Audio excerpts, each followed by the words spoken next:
Welcome us. We hope you are practicing hard for your placements.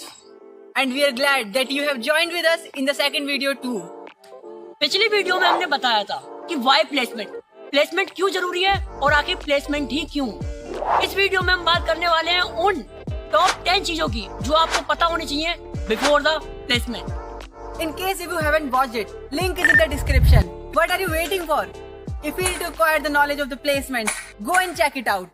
We are super excited to dive with you in this very video of the world of the placement. So relax and take out your notebook. तो चलिए शुरू करते हैं।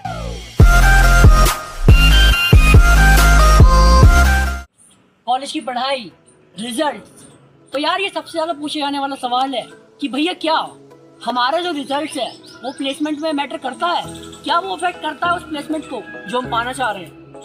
तो हाँ यार, placement के time पे तुम्हारा जो रिजल्ट है वो अफेक्ट करता है, बट इतना नहीं जितना तुम सोच रहे हो। कुछ कंपनियां होती हैं यार जो कि क्या करती है, क्राइटेरिया सेट कर देती है कि हम क्या करेंगे ना 70, 75, 80% वाले बच्चों को ही ले रहे होंगे, बट ऐसा कभी नहीं करते। कुछ कंपनियां इसलिए करती है ताकि वो चाहती हैं जो बच्चे सीरियस हैं अपनी पढ़ाई को लेकर, अपने करियर को लेकर, वो ही हमारी कंपनीज में आए।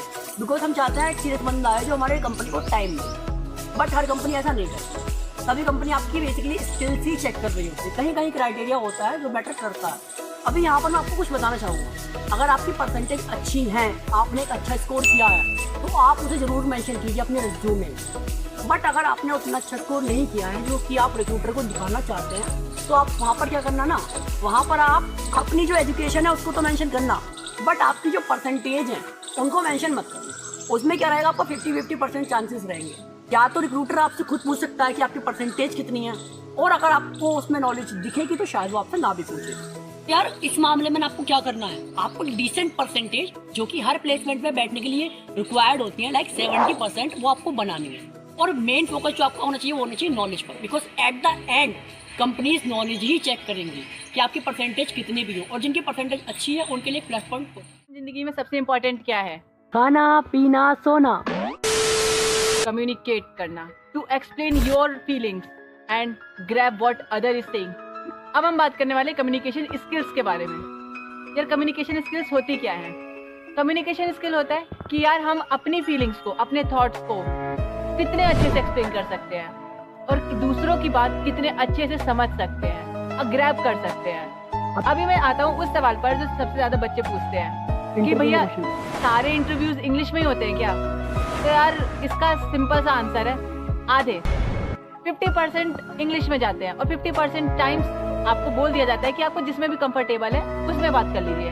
लेकिन हम लोग प्रेफर करते हैं इंग्लिश इस वजह से क्योंकि वो हमको बाकी बच्चों से अलग दिखा रहा होता है, लेकिन हमारा मेन मोटिव होता है अपनी बातों को एक्सप्लेन करना। तो अगर हम लोगों की इंग्लिश उतनी अच्छी नहीं है तो हम लोग हिंदी में भी उन्हें समझाएंगे, क्योंकि एट द एंड जॉब उसे ही मिलेगी जो अपना अच्छे से कम्युनिकेट कर सकता है। और जो दूसरा क्वेश्चन है जो अक्सर बच्चे पूछते हैं कि भैया मेरी इंग्लिश तो वीक है, तो यार अब कम्युनिकेशन स्किल्स कैसे ठीक करूं? तो एक बात समझो, इंग्लिश एक लैंग्वेज है जिससे हम कम्युनिकेट करते हैं।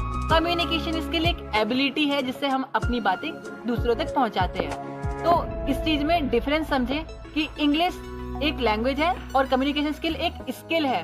तो इंग्लिश अगर वीक है तो उसे थोड़ा इम्प्रूव करना चाहिए, लेकिन अगर हमारे पास टाइम नहीं है तो ज्यादा टाइम वेस्ट ना करते हुए ये बात पर ध्यान देना चाहिए कि कितना अच्छे से हम बात कम्युनिकेट करा सकते हैं। थर्ड पॉइंट की तरफ, जो कि है technical skills. Again a important point. तो टेक्निकल स्किल्स क्या होती है ना, आपकी वर्क से रिलेवेंट होती है, वर्क से मैच खाती हुई होती है। सपोज आप एक IT स्टूडेंट हो और आपको जॉब मिल रही है work as a web developer, तो आपकी टेक्निकल स्किल्स वहाँ पर क्या होंगी कि आपको प्रोग्रामिंग लैंग्वेजेस आती हैं, आपको वेबसाइट बनानी आती हो, जिसके लिए आपको रिक्रूटर हायर कर रहा है, आपको वो काम आता हो। ये आपकी टेक्निकल स्किल्स, आपकी प्रोग्रामिंग लैंग्वेजेस जिनसे आप वेबसाइट बना रहे हो। यार जो टेक्निकल स्किल्स है ना, वो वर्क रोल और कंपनी दोनों पर डिपेंड होती हैं कि कौन सी कंपनी आपको किस वर्क रोल के लिए हायर कर रही है। उस पर डिपेंड होता है कि आपकी टेक्निकल स्किल्स क्या होंगी। वेब डेवलपमेंट के लिए अलग होंगी, अगर आप मैकेनिकल वाले स्टूडेंट हो तो उसके रिगार्डिंग आपकी टेक्निकल स्किल्स अलग होंगी। तो वो चीज़ आपको पता करनी पड़ेगी अपने प्लेसमेंट डिपार्टमेंट के थ्रू, अपनी कंपनीज के थ्रू, वो किस चीज़ के लिए हायर कर रही है। अब हमारा फोर्थ पॉइंट है वर्क एक्सपीरियंस, यानी कि हमारे पास में हमने ऐसा कोई जॉब या काम किया हो जो हमारे वर्क से रिलेटेड हो। लेकिन यार हम तो कॉलेज स्टूडेंट हैं, हम तो फ्रेशर हैं, अब हमारे पास कहाँ से आएगा वर्क एक्सपीरियंस। तो यार अब जिन्होंने कर रखा है, जिन्होंने कभी बाई चांस किया हो जॉब, तो यार उनके लिए तो ये फ़ायदा ही देता है। उनके लिए रिज्यूमे में इसे डालने से बहुत ज़्यादा बेनिफिट होता है। लेकिन हम फ्रेशर्स के लिए ये वर्क एक्सपीरियंस जो है ना, ये 3 चीज़ों पर डिपेंड करता है। ट्रेनिंग या इंटर्नशिप, प्रोजेक्ट जो हमारे खुद के होते हैं, जो पर्सनल प्रोजेक्ट कहते हैं, एंड कोलैबोरेशन प्रोजेक्ट जिसमें टीम होती है। बढ़ते हैं 5th पॉइंट की तरफ, जो कि है इंटर्नशिप। अभी आप सोचोगे भैया इंटर्नशिप क्या है? यार इंटर्नशिप एक तरह से जॉब है, जो कि क्या है, मिनी जॉब है, जिसमें आपको चीजें पहले सिखाई जाती हैं, देन आपसे काम करवाया जाता है। उसी काम के कंपनी आपको पैसे भी देती है। अभी आप सोचोगे कि भैया क्या हमें इंटर्नशिप में काम करने के लिए, इंटर्नशिप लेने के लिए किसी स्किल की जरूरत नहीं है? नहीं, ऐसा नहीं है। आपके पास ऑब्वियसली वो स्किल्स होने चाहिए। आपको कोई कंपनी फ्री में पैसे क्यों देगी, एक्सपीरियंस क्यों देगी? आपके पास वो स्किल्स होनी चाहिए। बट कंपनी क्या करेगी, आपके पास जो स्किल है उसे वो कंपनी अपने यूज में कैसे ले सकती है और आपसे उन स्किल्स का यूज करके कैसे काम करवा सकती है, वो चीज सिखाएगी और आपको कंपनी में काम करना सिखाएगी। उस चीज के वो आपको पैसे देगी। ये होता है इंटर्नशिप में। अभी आप मुझसे पूछोगे कि भैया हम कैसे इंटर्नशिप कर सकते हैं? हमें भी चाहिए एक्सपीरियंस, हमें भी चाहिए पैसा। तो यार उसके लिए आप क्या कर सकते हो, आप डिफरेंट वेबसाइट पे जा सकते हो। लाइक इंटर्नशाला जैसी बहुत सारी वेबसाइट्स हैं जहाँ पर आपको जाकर ढेरों इंटर्नशिप्स मिल जाएंगे, जहाँ आप अप्लाई कर सकते हो और आप लिंक्डइन के थ्रू भी जा सकते हो। प्रोजेक्ट, यार प्रोजेक्ट क्या होते हैं, हमको जो भी स्किल आती है उसको हमने एक रियलिटी दे दी, वो प्रोजेक्ट है। अब 2 तरीके के प्रोजेक्ट होते हैं, एक होता है अपना पर्सनल और एक होता है कोलैबोरेटिव, और इसकी एक इम्पोर्टेंस होती है। पहले पर्सनल प्रोजेक्ट के बारे में समझते हैं। ऐसा प्रोजेक्ट जो तुमने अकेले ही पूरा कंप्लीट किया हो, ये होता है पर्सनल प्रोजेक्ट। और कोलैबोरेटिव होता है जब तुम्हारे पास एक टीम हो जो पूरा मैनेज कर रही हो। किसी ने एक फ्रंट एंड बनाया, किसी ने बैक एंड में हेल्प कर रहा है, कोई बीच का डेटा ट्रांसफर में हेल्प कर रहा है, और तुम सबने मिलके एक प्रोजेक्ट बनाया। अब ये प्रोजेक्ट का फ़ायदा क्या होता है भैया? देखो यार, फ़ायदा क्या होता है इसका कि जब तुम किसी भी रिज्यूमे में इसको डालते हो तो तुम्हारी कंपनी जो होती है ना, वो तुमसे ज़्यादा सवाल इससे रिलेटेड करती है। उसको पता चल जाता है कि तुमने इस प्रोजेक्ट से रिलेटेड स्किल्स आती हैं, तुमने इसको बनाया है, तुमने कुछ बनाया है, तुमको स्किल्स आती हैं और ये तुम इस चीज़ के द्वारा दिखा सकते हो उनको। ये बहुत ज़्यादा इफेक्टिव वे है अपने आप को दूसरों के सामने प्रेजेंट करना। एक तरीके से ये तुम्हारी रैंकिंग बढ़ा सकता है, और इसी तरीके से यार रिक्रूटर जो होता है ना, वो तुम में इंटरेस्ट लेने लग जाता है, और फिर तुम्हारी जॉब लगने की चांसेस, तुम्हारी प्लेसमेंट की चांसेस सबसे ज़्यादा। Moving to the 7th point, industrial training.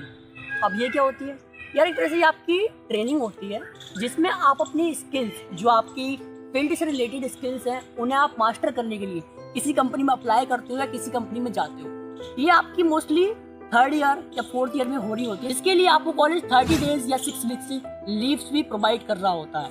इसमें क्या करते हो, आप किसी कंपनी में जाते हो, अप्लाई करते हो, उसको पे करते हो, और जो अपनी फील्ड से रिलेटेड स्टडीज़ हैं, जो स्किल्स हैं, उनको आप मास्टर करते हो और सीखते हो, और वहाँ पर आप डिफरेंट तरह के प्रोजेक्ट्स भी बनाते हो। Coming to the 8th point, जो कि है नेटवर्क। हमारी प्लेसमेंट्स की तैयारी से लेकर प्लेसमेंट लगने तक जितने भी लोग मिलते हैं ना, वो सब हमारे नेटवर्क हैं। उनसे एक पॉजिटिव रिलेशनशिप बनाइए, उनसे बात करिए, और इससे फ़ायदा क्या होता है ना कि जब अगर हमारा नहीं भी होता है, कहीं प्लेसमेंट ना भी हो, तो यार फ्यूचर में ना प्लेसमेंट्स जो होते हैं उसमें यार रेफरेंस का काम बहुत अच्छा कर लेता है, और साथ में ही ये हमको और ज़्यादा अच्छी टिप्स दे सकते हैं ताकि हम इससे और अच्छा बेटर प्लेसमेंट कैसे खोल सकते हैं। Coming to the 9th point, that is professionalism.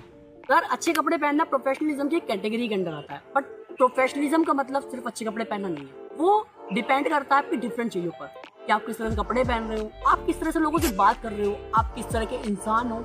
उसके लिए आपका एक जेन्युइन एंड स्किलफुल इंसान होना जरूरी है। अब आते हैं यार अपने लास्ट पॉइंट पर, जो कि है सबसे इम्पोर्टेंट और ऐसे कह सकते हैं बोनस पॉइंट, कि यार डोंट बी हैक्टिक। अपने प्लेसमेंट टाइम पर हैक्टिक नहीं होना है। हम क्या सोचते हैं ना कि प्लेसमेंट जब स्टार्ट होने वाला होता है ना, तो हम बहुत सारी अपनी चीज़ें स्टार्ट कर देते पढ़ना, तो प्लेसमेंट में जाके तो हमसे पूछेंगे। लेकिन इससे क्या होता है ना, हम सब कुछ इतनी जल्दी से करते हैं ना कि हमारा दिमाग उसको ग्रैब ही नहीं कर पाता है, और जब प्लेसमेंट में वो सिंपल सा क्वेश्चन भी पूछते हैं तो हम नहीं कर पाते हैं। इससे अच्छा होगा कि हम 1 या 2 स्किल्स पर बहुत अच्छे से ध्यान लगाएं, ताकि हम अपने रिक्रूटर को दिखा सकें कि हमको ये 2 स्किल्स आती है, लेकिन अच्छे से आती हैं। इससे क्या होगा कि यार रिक्रूटर को हम पे विश्वास हो जाएगा उन 2 स्किल्स के लिए, और फिर वो हमको जब रिक्रूट करेगा तो उसके पास एक ट्रस्ट ये होगा कि हम लोग अपने काम पे बेस्ट हैं। ये नहीं कि हमको सब कुछ आता है लेकिन कुछ भी पूरा नहीं। Finally, remember that your placement is a valuable experience that can help you develop the skills, knowledge and a connection you need to succeed in your future career. So that's it for today, guys. Hope you liked it and found it informative. In the next video, we are going to discuss about the things you should remember before sitting in a placement. Thank you so much for watching the video. If you found it valuable, then don't forget to like the video and subscribe the channel. And if you have any query, feel free to comment us in our comment box or on the Instagram, and the link is in the description. Till then, keep learning, keep hustling.